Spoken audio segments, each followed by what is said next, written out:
நான் ஒரு fish tank வச்சுருக்கேன், அது இதுதான். அதே மாதிரி ஒரு நாய்க்குட்டி வச்சுருக்கேன், அது இதுதான். ஏன்னா அது என் தம்பி ரொம்ப சேட்டைக்கான. இவன் பாருங்க என்ன நாயின்னு சொல்லுவான். சோட்டோ சோட்டோ என்ன நாயின்னு சொல்லு, நாயின்னு சொல்லு. இப்போ மூடில் இல்லை, இப்போ அந்த மீன் பார்த்துட்ருக்கான்.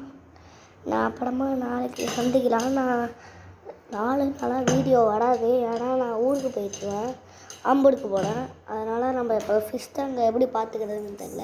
சரி பாய். நான் வீடியோவில் எங்கள் அம்மா நாகப்பட்டினம் போனாங்க, நான் ஆம்பூர் போகிறேன், எங்கள் அக்கா ஊருக்கு போகிறேன். சரி நான் அப்புறமா பண்ணுறேன். சரி கண்ணாடி போட்டு ஃப்ரெண்ட்ஸுக்கு கம்மி எப்படி அழகாக இருக்கேனா, இப்படி தான் டெய்லியும் போட்டு எல்லாத்தையும் அடிக்க வேண்டியது. பிகில் படம் காட்டினேன், அப்பையிலேருந்து அடி தாங்க. சரி நான் 4 நாளாக யூடியூப்பில் வர மாட்டேன். சரி பாய்.